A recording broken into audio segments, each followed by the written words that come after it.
Second quarter here from Canyon View High School. Verrado leading Canyon View 21-7 as we start the second quarter, and Verrado here has the ball at 2nd and 9 here on the Canyon View 26. Giesler out of the shotgun. Isidore the lone back in the backfield. It's a handoff to Isidore right up the middle, trying to burst his way through, but gets tackled of a short gain. Gets it to about the 24-yard line. It's going to set up 3rd and 7. It was a smart decision for Giesler to let the ball go to Isidore because he had a corner coming up on his blind side, ready to blitz. Ended up coming inside and taking on the running back. And we'll see what happens here. So 3rd and 7. Giesler, 4-man rush. Pocket collapsing, trying to escape, and he gets taken down for the sack. Good play there on the sack, that time from David Teeples. And Rogelio Chavez at the same time. They both came in inside. They ended up causing the pressure on the inside and brought in the sack. This front four for Canyon View has brought in the strength of this defense, and they lead the charge. And they just showed by example there. Great pressure by the Jaguars. And we talked about it in the open. This team doesn't kick field goals, so they have it 4th and 12. Here we go. Here at the Canyon View 28. Looks like a cover 2 for Canyon View. Giesler claps his hands. He gets the snap. Time running out again, and he gets tackled down. A loss of 12 on the play. Teeples again in there on the sack. And that is where the Canyon View will take over. Turnover on downs now to their own 40-yard line.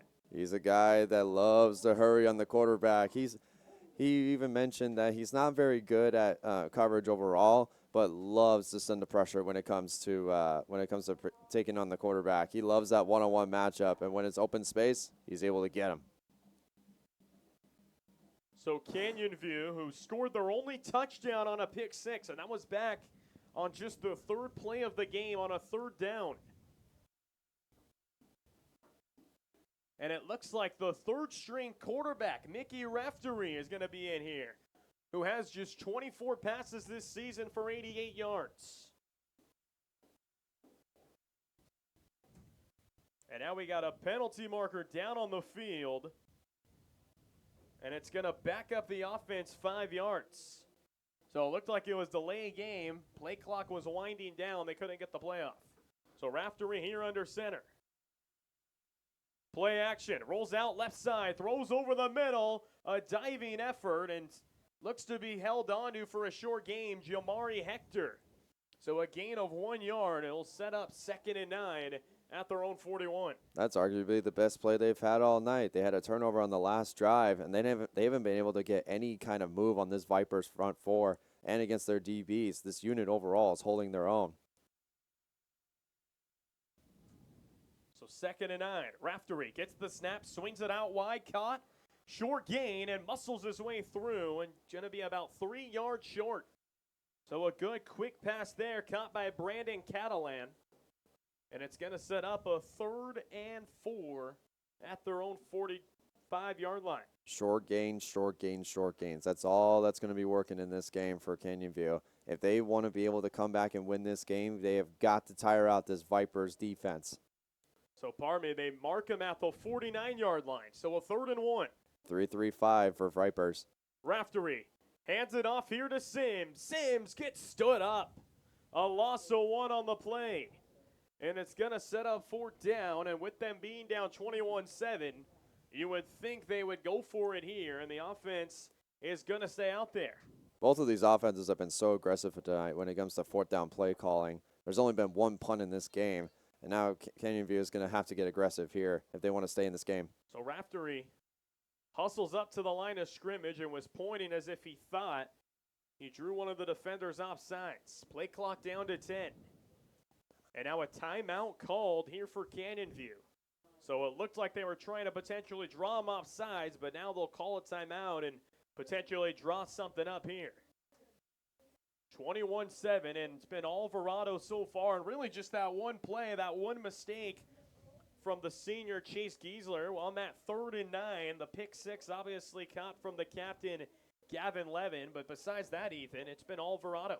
Ever since that pick six, this offense has been lights out, and they've been able to find ways to move the ball and take advantage of the defense for the defensive turnovers that they've been giving them to them inside the 40 2 times in a row, and they've been able to capitalize on both. So, yeah, great offensive efficiency overall, but they've been given some really good field position, and they've taken great advantage of it. So 9:30 to go here in the second quarter. 4th and 1, and now the punt unit will come out.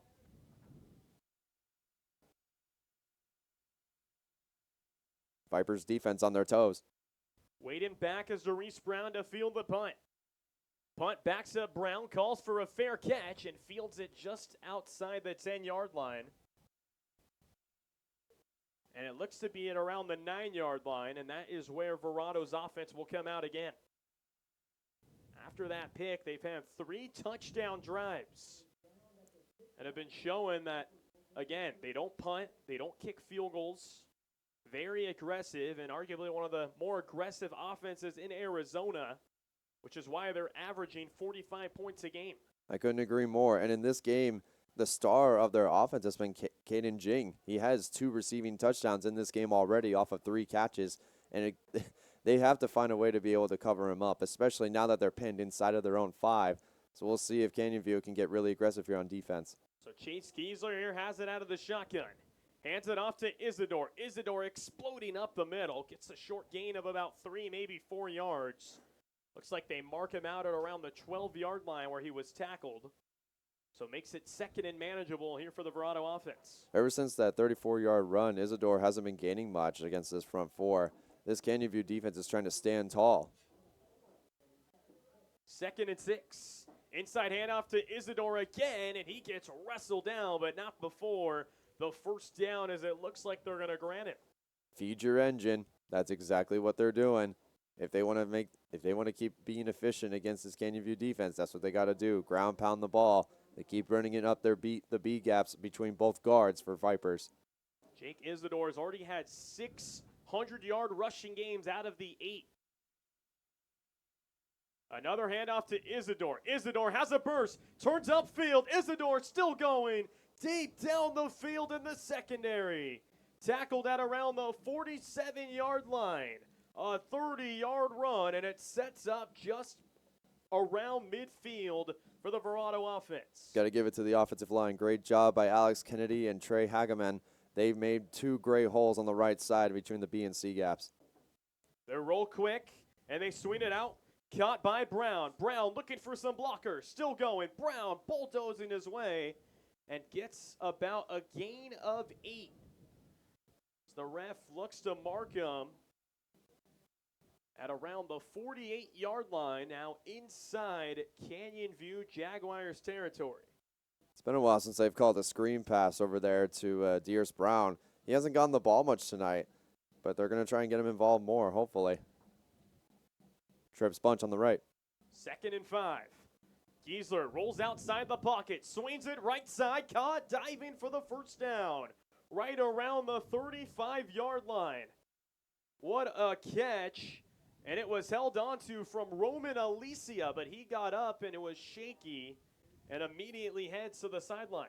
Looks like he had a cramp. Looks like a cramp in his left leg. He's hobbling really bad. Now he's on the ground. Oh, boy. Let's hope he's okay. That is one of their top deep threats in this Verrado offense. They roll quick. Another screen pass. This time caught outside the numbers, and he looks to be about a yard in front of a loss there of the line of scrimmage. Looks to be Travis Camp there on the reception. And let's see where they mark it.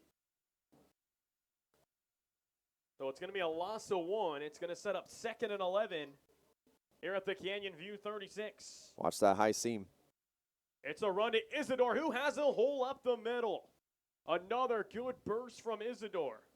And it looks to be about a couple yards short. It's going to set up a 3rd and 3 at the Canyon View 29. And again, the no huddle, the quick tempo for Verrado. And it's going to be a quarterback keeper, Giesler, with the burst. And now he fumbles the ball, picked up by Canyon View. Another turnover. Taven Bayer on the fumble recovery. And Canyon View will take over again. How about that for the Jaguars? They needed something and giving up 3 touchdowns in a row. And after having an aggressive drive by Verrado, that ended up coming up in a bad way. And Canyon View just got a great takeaway right there. And now this Canyon View offense needs to be able to take advantage of what they've been given. So 6:33 to go here in the second quarter. 21-7 and a big turnover that the Canyon View defense needed to provide, and they did so. So back comes the third-string sophomore Mickey Raftery, who gets the snap, and now whistles blow, and a quick timeout called for Canyon View. Another miscommunication on offense. That's the second timeout they've had to burn just because of that. The players and coaches aren't getting there when it comes to the right play call. They've got to do better at communication. So 6:33 to go, and they're actually going to be out of timeouts for the remainder of the first half.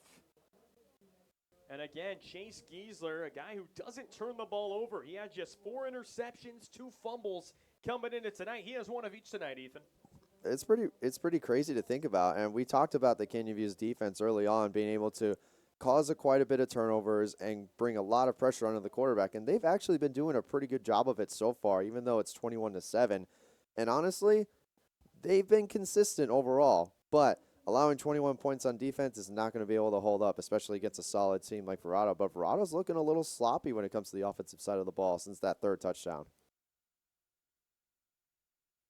So 1st and 10 at their own 37. Raftery rolls outside, left side of the pocket, throws incomplete. Just short there of the intended receiver. Looked to be Braylon Anderson.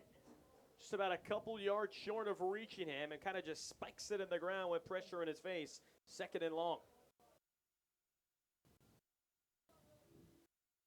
So we don't know if there's injuries. We didn't get that communicated with us. But again, the 3rd-string sophomore quarterback is playing quarterback tonight for Canyon View. Verrado going back to the nickel formation again. Man coverage all across the board. Raftery hands it off here to Sims. Sims, a good burst, still going. Not a lot there, and the grittiness on that run, able to fight for every yard. And they're going to mark it. Looks to be at around the 38-yard line. And it's going to set up a 3rd and 4. So no huddle. Claps his hands. Raftery hands it right back off to Sims. Sims exploding his way, and it looks to be enough for the first down, and it is. Strong run by this Canyon View offensive line. They got the pressure created right up the middle, and they've been tested a lot by this Vipers front 4 and Halston Harper and Trig Reef Cole. They've been bringing a lot of pressure, containing all the gaps. So Raftery out of the gun. 2 receivers to his left, 1 to his right. Play action. Raftery throws left side, caught. A spin move and trying to get some extra yards. It gets about a gain of 4 on the reception. Braylon Anderson, his 2nd catch here in this quarter. And it sets up a 4th down conversion, 2nd and 6. And they haven't tried to get him involved in the run game. He only has 1 carry for 3 yards, and he's a speedy receiver. And I'm surprised that they got him the ball for his first time tonight. But they got to get him more involved if they want to win this game. So 2nd and 6. And it's a handoff here to the left side. Still going, a burst and a 1st down. This time, Nassar Jalla, the 3rd-string running back there on that carry, and it's enough for a 1st down. It was a big hit on the sideline, but he took it like a champ. 2nd on the team in carries. He had 150 rushing yards entering tonight on 44 carries. Gets a gain of 7 and inside Verrado territory. Keep an eye out on this play right here for Braylon Anderson. He's their big deep threat. He made varsity in track as a freshman. He's a speedy receiver. Raftery gets the snap, hands it right back off to Sims. Sims left side and gets thrown down, but not before about a gain of 3. So continuing to pound the run on 1st down and getting about 3 to 4 yards a carry. 71 for Canyon View. Looked like he was looking for a penalty for a roughing personal foul, actually. He was thrown to the ground after the play. No flag was thrown. Interesting. 2nd and 7, and Canyon View stealing a playbook out of Verrado with their no-huddle offense. Got a corner blitz coming from Verrado. Handoff here to Sims, left side. Sims gets swallowed up. Just able to get back to the line of scrimmage. They're actually going to give him a yard on the play, and it's going to be 3rd and 6.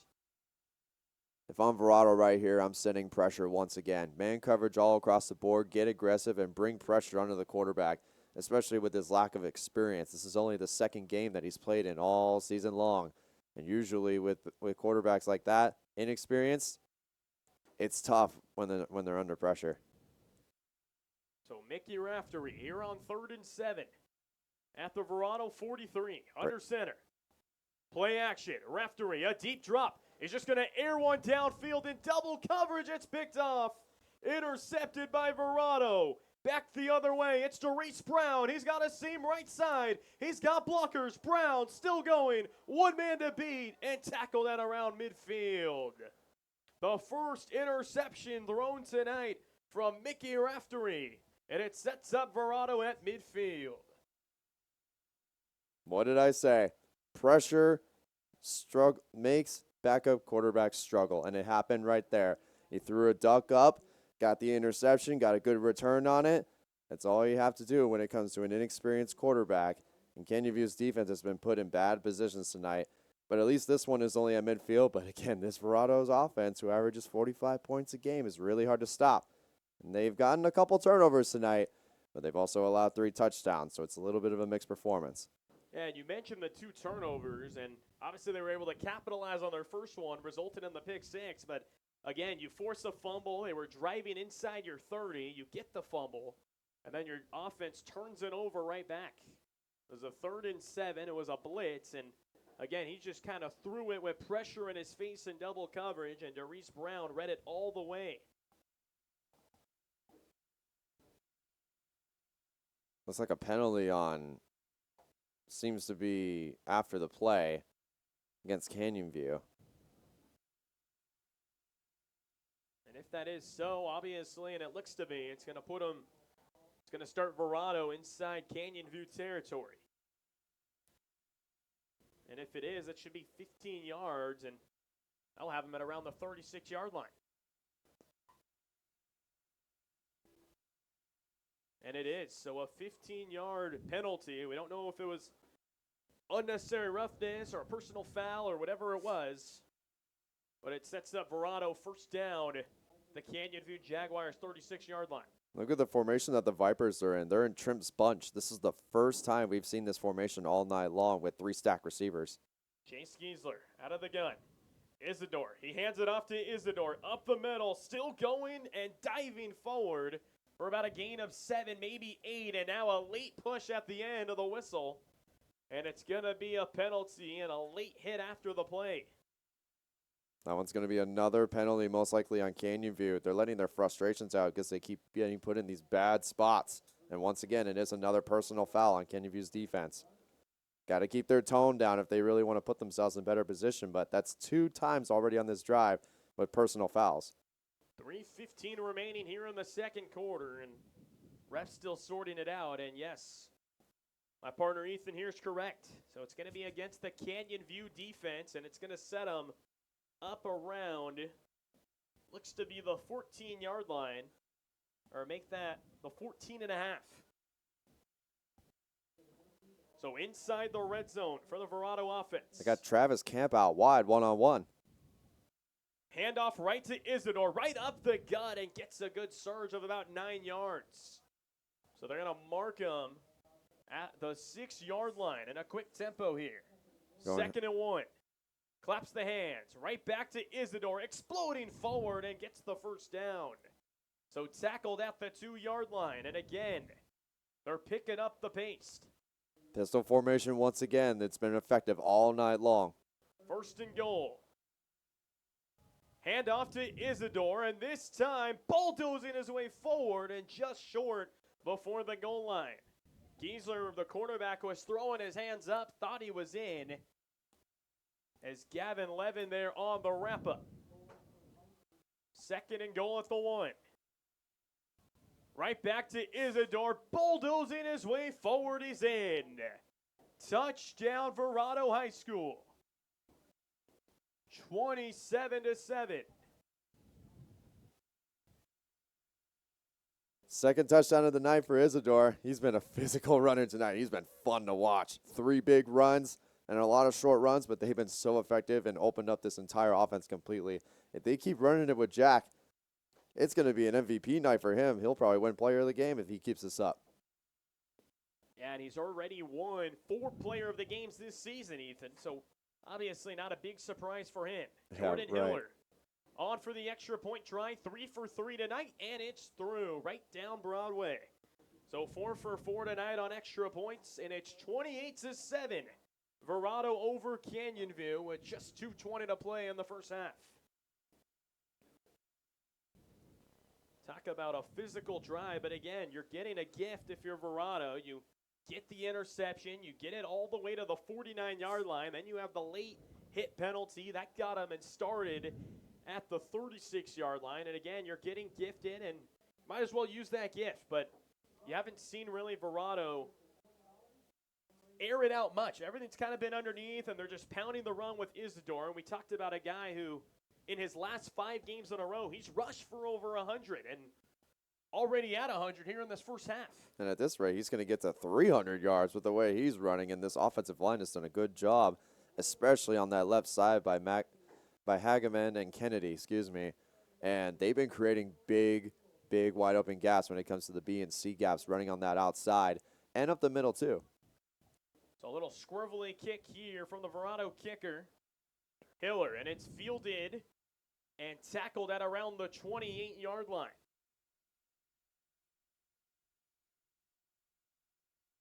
So Aiden Lange fielded the kickoff, and that's where Canyon View will start. So it's going to be a 1st and 10 at their own 29. And now they're going to go back here to another quarterback, this time Preston Vanucci. With the struggling Mickey Raftery, they're going to go here to the senior and maybe some more experience at the position. But either or, Brady Scott is definitely hurt tonight. It's a handoff here to Sims. To the right side, spinning, and gets wrapped up. Fell into a blanket there of defenders for Verrado, but gets a short gain of about 3 yards. Brady Scott hurt, Raftery out, and now you have Vanucci in. They're just experimenting at quarterback, and you just wonder which guy is going to be the big guy that's going to be able to get this Canyon View offense going. And so far, the offensive chemistry has just been off with the consistent rotation with quarterbacks. So it's going to be a 2nd and 6 at their own 33-yard line, and a timeout was called from Verrado. They have 1 left in the half, and again, 28-7. And if you're Canyon View, in 14 seconds, you were leading 7-0, but now you've allowed 28 straight unanswered points, which has resulted in 4 touchdowns for the offense. That you can't give up. You can't start off strong like that on the defensive side of the ball especially, and then give up that many straight. It's not about how you start. It's about how you finish. And the consistency with the Jaguars hasn't been very good, but with the Vipers, they've taken advantage of it all. So a handoff here to Sims, cutting back inside. Sims still going across the 40-yard line, and it looks to be at about the 44. So a good run there of about 12 yards, and it sets up a fresh set of downs. Looks like there's a penalty. Yeah, penalty marker there, late thrown on the turf. So we wait the call here, and it's going to be a face mask against the defense. So tack that on 15 yards from the end of the spot. That's going to set them up at the Verrado 40-yard line inside enemy territory. Great run by Sims, and then a personal foul to add on top of that. This has got to build some momentum up for Canyon View's offense. Now you've found your key. Just keep running the ball. So Preston Vanucci gets the snap in the gun, hands it back to Sims, right up the middle. Sims fighting for every yard he can and gets to the 35 for a 5-yard gain. Continuing the no-huddle offense. Both teams are bringing that physical ground pound trenches football right now, because now Canyon View is approaching with that physical run game, and Sims has been running really hard on this drive. $1:18 to play. Vanucci gets the snap. Time running out. He's going to run left side, showing off the mobility, and he gets tackled, and now a penalty marker's down. It might have been helmet to helmet. He took a hard hit, and with 1 minute and 10 seconds to go, we await the call here. looked to be a play action, and then time running out. He had to roll out to his left side and pretty much scramble from there. And it is going to be helmet to helmet against the defense. So another penalty, the second out of the 3 straight plays we've had, and it's going to result in another first down, and it's going to put them right inside the red zone at the 19-yard line. Even though half of this drive has been Verrado personal foul penalties, look at Vannucci leading this offense with the run game and then being able to move out of the pocket and scramble in his zone. Kid's got some speed. Vannucci here under center. Motion. Motions Anderson. Play action. He's looking for Anderson. Now he's looking in the end zone, and now it's going to be caught around the 10. Caught from the tight end, Baker. And he gets tackled inside the 5, but there is a penalty marker again. So make that 3 penalties in the last 4 plays. Well, the washer and dryer are going to be busy tonight with all the penalties being thrown on the field, huh, Jayce?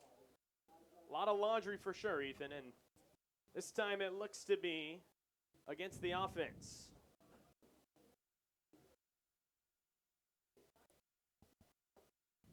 So it's going to back up the offense. They were at the 18. It's going to back them up 5 yards. So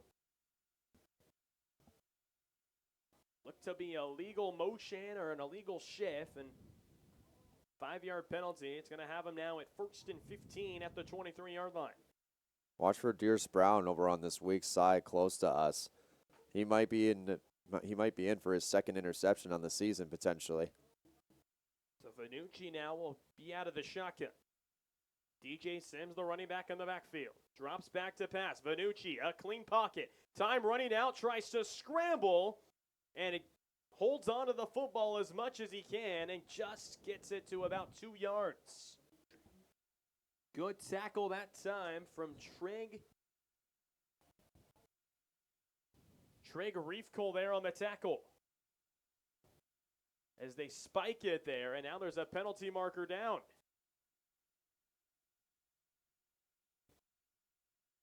So all yellow penalty markers all over here on this drive. So we wait to see who it's on this time. 19 seconds approaching here for halftime.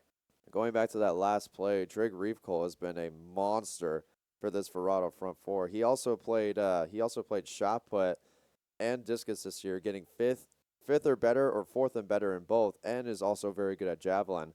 He ended up getting 1st place in all events at least once this year, and he actually has 3 blocked field goals on this team. So he's not just a presence on the defense, but also on defensive special teams. So 3rd and 10 and a timeout called by Verrado, and they actually signaled that the flag was waved off. So no penalty marker down. The refs got together, decided there wasn't a penalty, and wondering if the defense or offense wasn't set, but they picked up the flag anyway. So 3rd and 10 at the Verrado 18. And again, if you're Canyon View, you're at a timeout. You had to spike it there on that 1st down run that got you just about a couple yards. You were 2nd and 12. You picked up a gain of 2, and obviously that's not going to do it, but now it's 3rd and 10.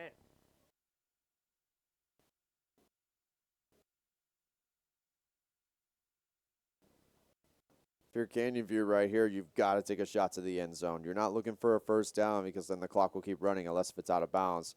So if I were them, like they're doing now, go 4 wide, one-on-one matchup, shoot to the end zone.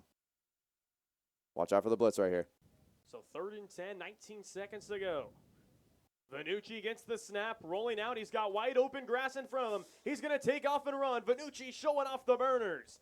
Tackled inside the 10. The ball is loose. Picked up by the defense. Down the sideline. Verrado still going. And time with 2 seconds remaining. It looks to be enough.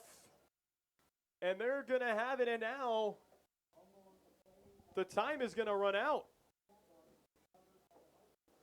With 2 seconds left, the clock continued to run. And the refs should add some ticks left. But another fumble. This time from the Canyon View offense, and Vannucci took off to run, took a big hit inside the 10, and was forced out, and another turnover forced for the Vipers defense. It was a questionable decision by Vannucci to run and get tackled in bounds. But on top of that, you fumble the ball in critical red zone territory, and the Vipers come up with their third takeaway of the night. This Canyon View offense is in shambles, and at halftime, I'm finding the offensive coordinator and coach, I am chewing them out. So they're not going to add time, and that's actually going to run out the half. So all Verrado here in the first half. They lead 28-7. We'll be right back for the second half.